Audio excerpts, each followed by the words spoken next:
meu canal Futebolaço, eu sou o Dieguinho. Bom, galera, tá entrando no ar mais um pós-jogo do Dieguinho ou pós-jogos do Dieguinho, porque nesse vídeo específico a gente vai comentar os dois jogos aí que abriram a temporada do Vasco e dois jogos, 2 vitórias, 6 pontos conquistados e um troféuzinho, troféu Pablo Guianzu, aquele mesmo Guianzu que jogou no Vasco de 2013 a 2015, tá? Então chega deixando o dedo no like no começo do vídeo que me ajuda bastante. Quem for novo aqui no canal já se inscreve, por favor, e ativa o sininho das notificações. Beleza? Ó, você que é bom de palpite, 1xBet, tá? Link aqui no primeiro comentário fixado do vídeo. Além de apostar com segurança e tranquilidade na maior do mundo, vocês ajudam demais o meu trabalho. Beleza? Quem usar o cupom promocional Futebolaco com temudo e no final, eles dobram o seu primeiro depósito. 1xBet, parceiro do canal Futebolaço. O link aqui, ó, no primeiro comentário fixado. Dito isso, galera, vamos aqui começar a nossa análise sobre a partida de Vasco e Boa Vista. Vou me ater mais ao jogo da equipe do São Lourenço, mas vou falar dos dois jogos aqui. Primeiro, vamos entender algumas particularidades que ambas as partidas têm para a galera aí não fazer confusão e não olhar esses jogos de uma forma equivocada. Qual a primeira observação que a gente tem que fazer aqui?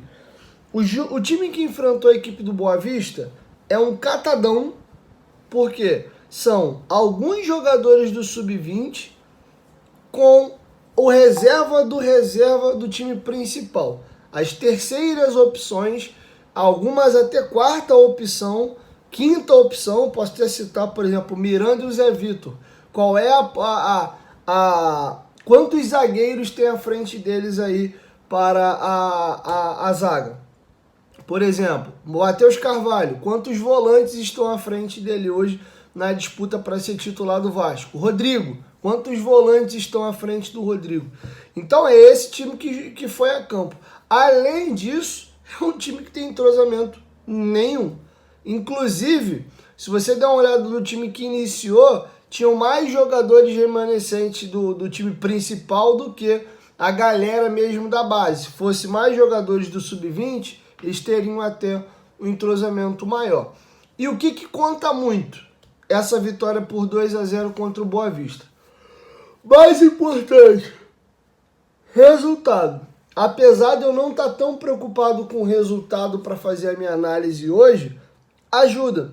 Porque ano passado o Vasco não foi campeão na Taça Guanabara, por isso aqui. Se nós tivéssemos vencido aquele jogo, por exemplo, contra o Volta Redonda, a gente era campeão da Taça Guanabara. Não estou dizendo que é por isso a gente seria campeão estadual, até porque não ia mesmo, tá? Pegando os gigantes do futebol carioca nas finais, naquele momento ali o Vasco cairia sim fora do estadual, tá bom? Porém, esses resultados ajudam, porque o Vasco vai fazer mais um jogo no domingo contra a equipe do Sampaio Corrêa com o Expressinho, com o time alternativo, só a partir da terceira rodada que o time principal começa a entrar em campo. Então, independente do time ser titular ou reserva, os 3 pontos estão lá. Botafogo ganhou, Flamengo ganhou, só quem tropeçou foi a equipe do Fluminense. Beleza? Então, esse é o mais importante. Vitória. Traz confiança, deixa o clima mais leve, apesar do que a gente vai discutir agora é desempenho. Não foi legal. O Vasco não fez um bom jogo contra o Boa Vista. Mereceu ganhar? O Vasco foi mais eficiente nas oportunidades que ele teve. Por quê? Teve um jogador do Boa Vista que perdeu o gol com o Raul já batido no chão após defesa. E o cara, sem goleiro, chutou a bola no travessão. O Raul fez algumas defesas até batendo roupa, né? Rebatendo a bola para frente. Teve bola na trave do Vasco. Teve um chutaço daquele zagueiro com nome meio engraçado, camisa 3, Sheldon. Sheldon obrigou o Rose a dar um tapinha, botar para escanteio, ele quase faz um golaço no meio da rua.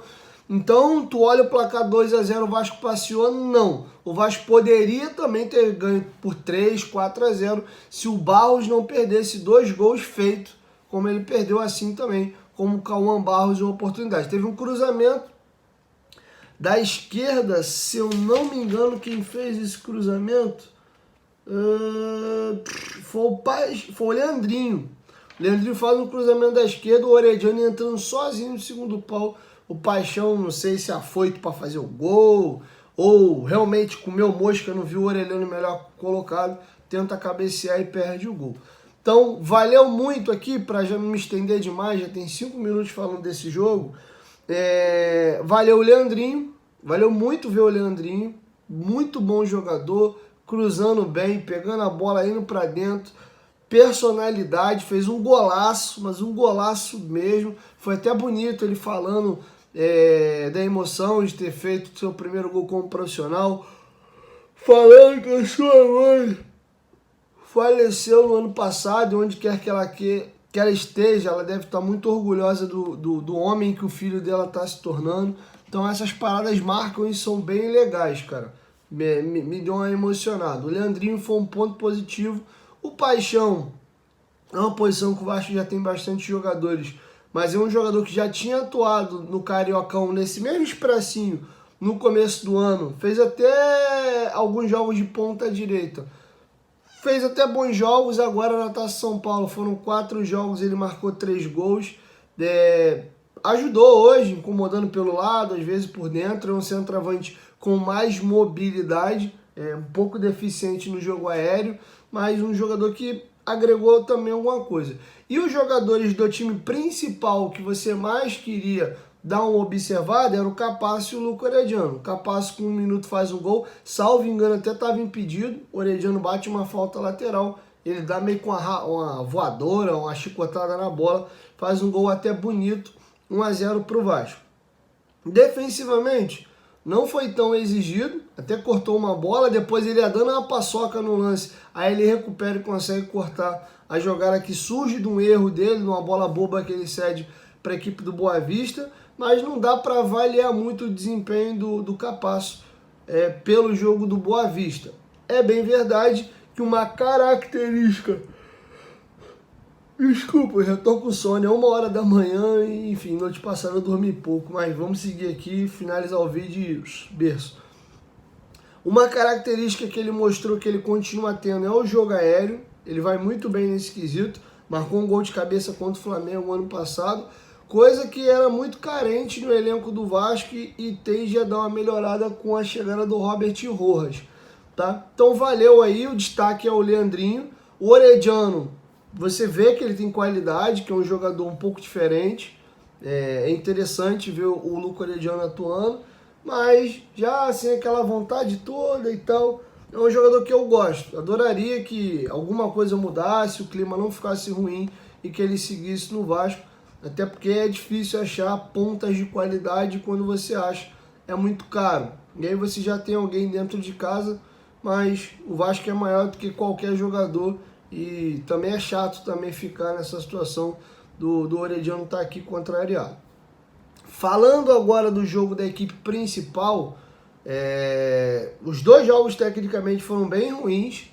E o que eu gostaria de falar sobre o jogo do São Lourenço, antes de focar na qualidade do jogo, a gente tem que entender que a gente jogou contra um grande adversário.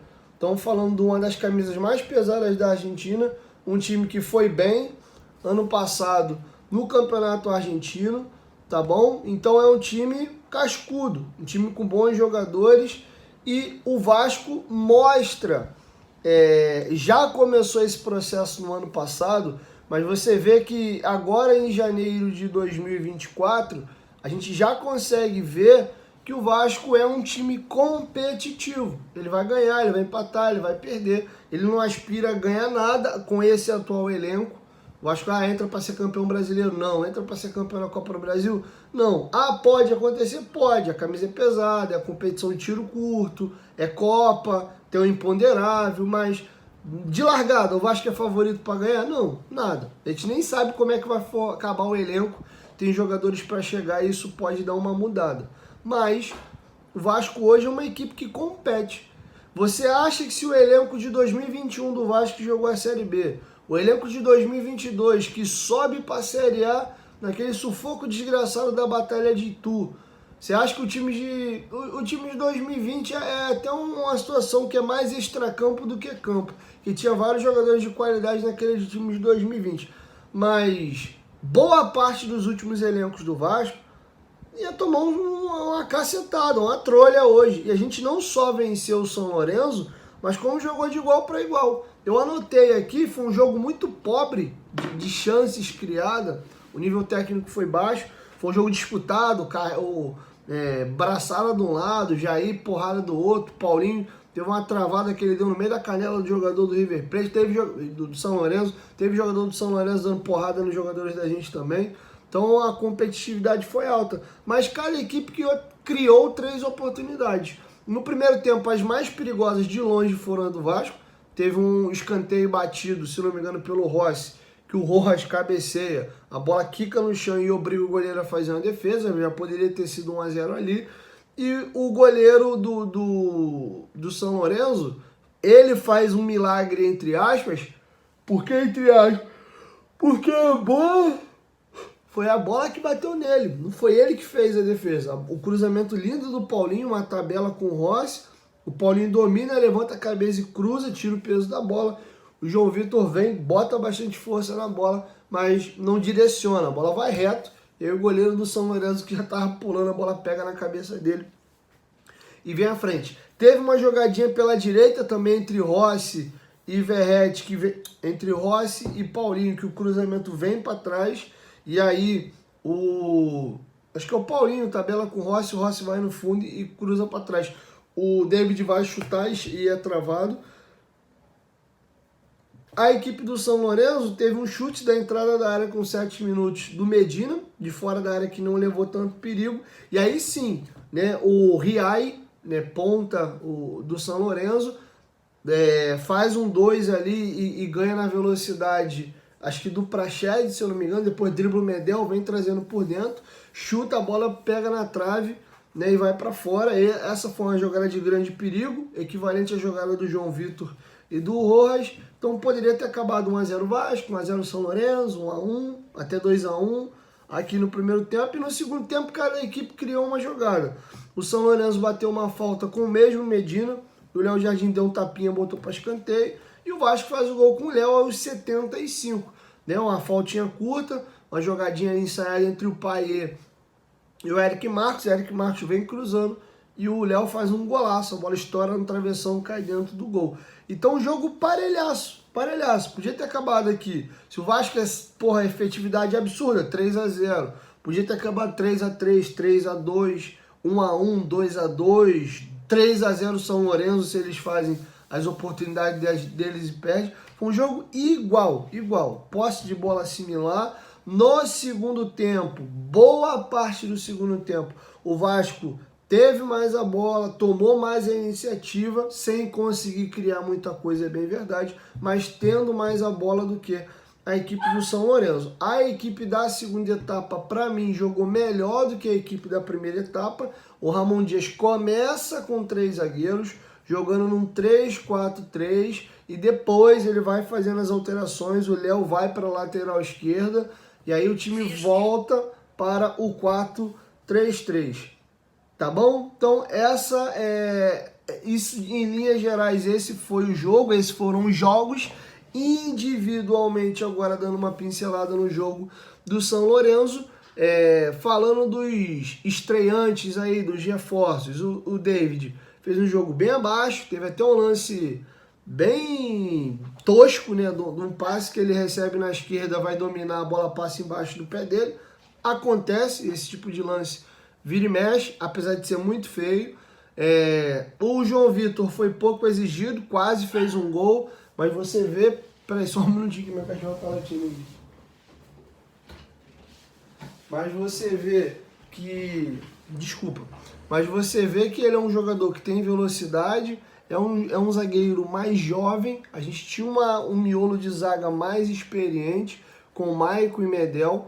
Então você tem mais velocidade, você reduz a questão também da idade da tua equipe, isso é importante.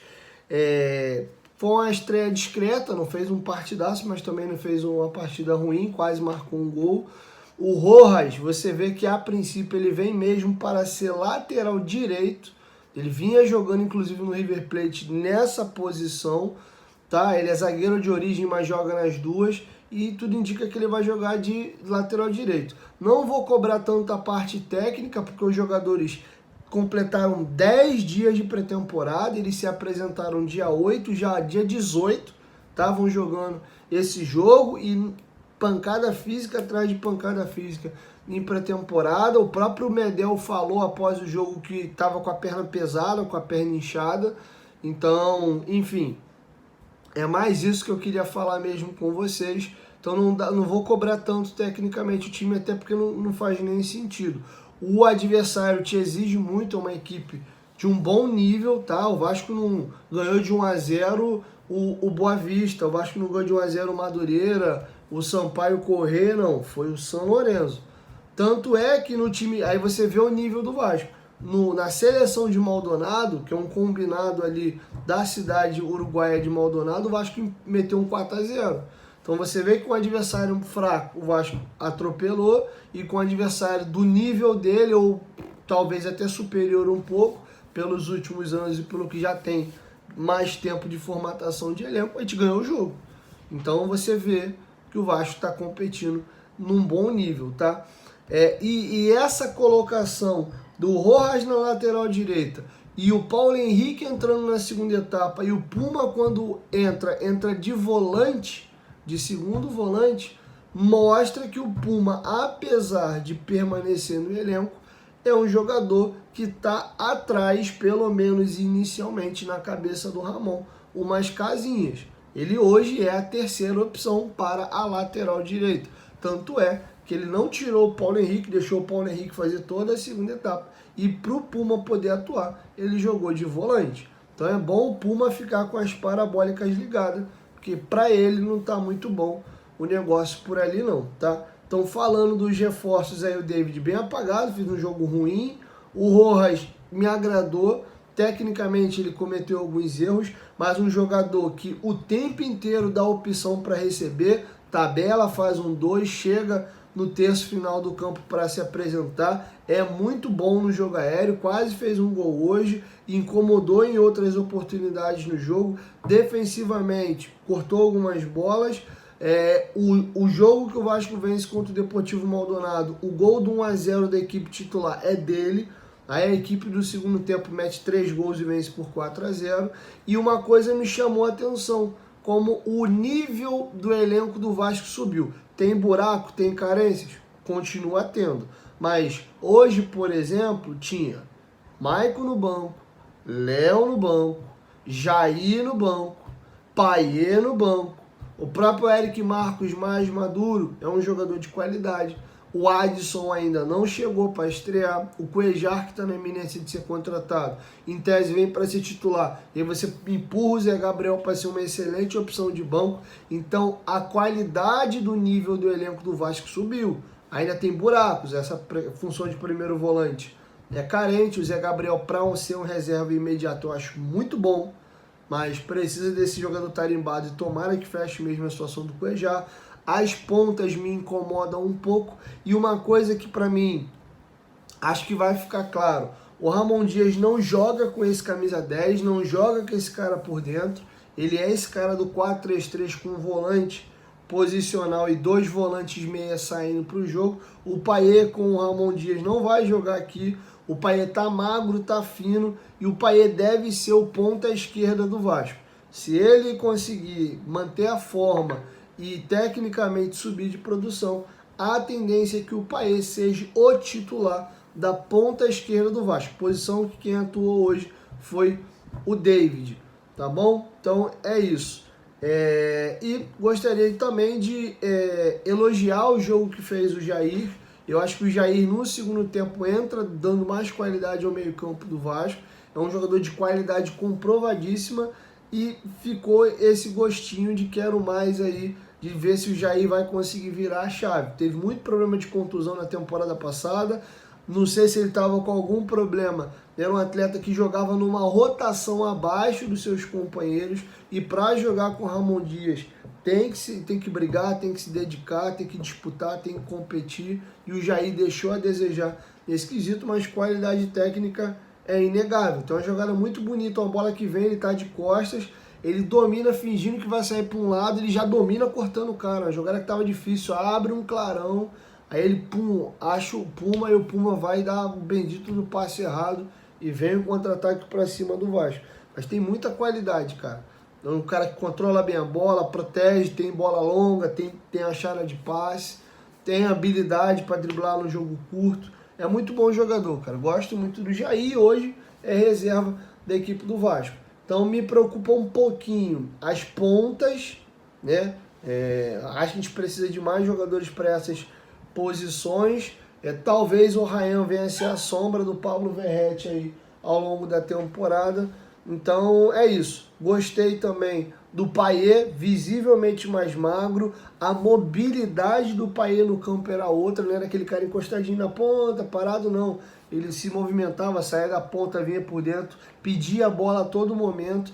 Via até uma jogada que ele domina, e aí ele finge que vai para um lado, ele consegue girar no corpo rápido e sair para o outro lado, mas é o quê? Ele está mais móvel, está mais leve, ele consegue girar e se movimentar melhor com a bola. Segundo o preparador físico do Vasco, ele perdeu 9 quilos desde que chegou ao Vasco, além de ter ganho também massa magra. Então é um Payet numa condição física muito melhor, tá bom? Então essas são as considerações.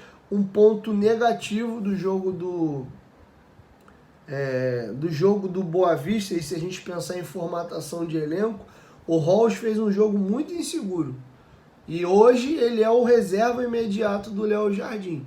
Então, não me passou segurança hoje o Halls. Estou falando que atuou mal, fez uma... Não, eu senti insegurança hoje no Halls, no jogo contra o Boa Vista, e o jogo de Carioca contra o Boa Vista não deveria ser assim. Me preocupa um pouco essa questão da meta do Vasco, pensando em goleiro reserva. Ano passado o Léo Jardim jogou todas, não teve contusão. É um jogador, se manter o nível, é possível ser convocado para a seleção brasileira para ser ele o terceiro goleiro, né? Já que Alisson e Ederson, jogando em gigantes europeus, dificilmente devem deixar de ser convocados, mas sempre tem a rotação nesse terceiro goleiro, né? Uma hora é o Everton, aí daqui a pouco pinga algum outro goleiro aqui brasileiro. O Santos, na época do Atlético Paranaense, já foi convocado, o Bento já foi ventilado, o Lucas Perry esse ano, agora foi negociado do Botafogo junto ao Leão, foi convocado também. Então, se manter o nível, não é impossível que o Léo Jardim seja convocado. E aí cai no colo do Halls. Então, acho que é bom o Vasco dar uma monitorada nessa situação. Tomara que o Halls consiga virar a chave e se mostrar um jogador mais confiável. Mas hoje, confesso que preocupou um pouquinho. Um menino maravilhoso, incrível, muito bacana. Estou falando aqui da parte técnica mesmo. Então é isso, tá bom, galera? Então a gente encerra aí os nossos pós-jogos, um dueto aqui de Vasco e Boa Vista. Me preocupou um pouquinho, tomara que o Vasco consiga mudar um dos jogos de data, porque pelo que eu pesquei aqui, acho que os jogos de domingo, né, vai ser praticamente no mesmo horário, diferença de 15 minutos de um jogo para o outro. Faz como? Ver o jogo oficial, que é Vasco e Sampaio Corrêa no Carioca, ou vai ver o jogo amistoso entre Vasco e Deportivo Maldonado.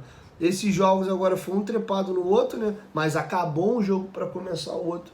Tomara que o Vasco consiga mexer isso aí, porque 2 jogos no mesmo horário é bem bizarro. Valeu? 1, 2, 3, futebolaço. Tamo junto, família, quero te ouvir. Deixa a sua opinião aqui embaixo nos comentários. O que vocês acharam dos 2 jogos aí. Já que temos um troféu no ano, 6 pontos, 2 jogos, as coisas estão melhorando, torcedor. Calma, tamo junto.